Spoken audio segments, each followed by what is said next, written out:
Ежелгі түріктердің наным сенімдері. Бірінші тәңіршілдік дейік, Бұл жерде түркілерде басты дін тәңірге табынушылық. Көк тәңірге табыну. Тәңірге табынушылардың түсінігі бойынша ғалам жоғары, орта, төмен деп бөлінеді. Енді тәңір ол жоғарғы. Әлемнің әміршісі, адамдардың тағдыры мен дүниеде болған құбылыстардың бәрін басқарады дейді. Келесі орта әлемдегі басты құдірет ол қасиетті жер мен су. Ал үшінші төменгі әлемнің әміршісі адамдардың өлімін билеп төстейтін еркілік болды.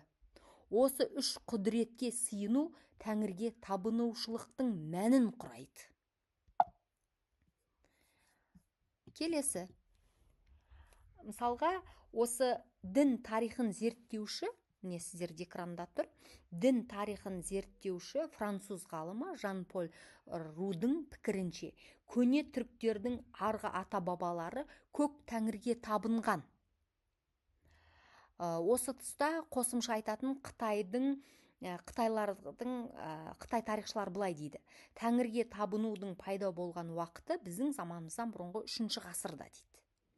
Ал неміс ғалымы Дерфердің пікірінше, тәңіршілдік адамзаттың бір құдайға табынушылық діндерінің бірі дейді. Тәңіршілдік басқа әлемдік діндерге әсерін тигізіп, оларды жетілдірді дейді. Бұны айтқан неміс ғалымы. Енді осы тәңірге табыну дәстүрін ұзақ сақтап қалған тайпалар ол қыпшақтар. Құрметті ұстаз, жас түлек, мына экрандағыны жазып алу және мені тыңдау міндетті. Себебі экранда жоқ мәліметті мен айтуым мүмкін, және экрандағы айтылмай қалуы мүмкін. Келесі, Ұмай ананы сіздер білесіздер, Бұл түркілерде тәңірмен бірге отбасы және балалардың қамқоршысы саналады.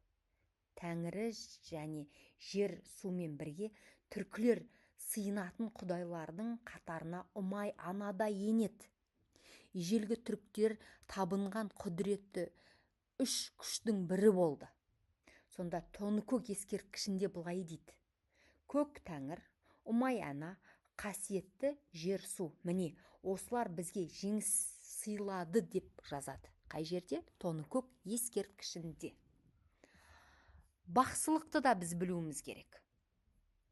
Ежелгі пұтқа табынушылықпен анимизм, тотемизм және рухтарға сенумен байланысты. Ал бақсы о дүниелік әлеммен және рухтармен байланысты жүзеге асыратын сиқырлы іс әрекеттермен адамдарды емдеуге қабілетті адам.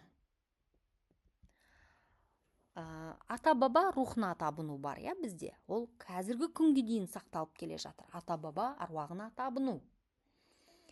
Тәңіршілдікте бұл ата-баба рухына табынуға зор мән беріледі. Қазақтарда аруаққа табыну әлі күнге дейін маңызы сақталып келеді. Оның терең философиялық және рухани адамгершілік мәні бар. Исламға дейінгі дәстүрге қасиетті жерлерді, әулиелер зираттарын, табиғаттың ерекше нысандарын құрметтеу жатады. Қорқыт атаны бәріміз білеміз. Ал енді осы Қорқыт атаға байланысты сіздерге керекті ақпарат. Ортағасырлық ұлы ойшыл, жырау, қобызшы Қорқыт ата ел бірлігін нығайтқан кемеңгер қайраткер. Түрік дүниетанымының негізін қалаған ғұлама ретінде белгілі. Қорқыт ата түріктерде халықты тәңірмен жалғастырушы болып есептеледі. Түркілер Қорқыт атаның ауруды емдеп, бақытсыздықтан сақтайтындығын және балаларды түрлі сырқаттардан қорғайтынына сенді де. Қорқыт атаның айтуынша адамның ең жағымсыз қасиеті адамгершіліктен айырылу немесе адамгершіліктің жоқтығы. Осы ең жағымсыз қасиет осы. Міне сіздерде экранда тұр. Буддизм дегенде міне керекті ақпарат экранында тұр, және қосымша айтатыным бар. Соғдылар Орталық Азияның біраз елдеріне Будда ілімін таратты. 7 мен 8 ғасырдың басында Жетісу мен Орталық Азияға Будда ілімінің тарағаны жөнінде осы өңірден табылған қол жазбалар куә болды. Будда мәтіндерінде жергілікті түрк дүниетанымының әсері байқалады.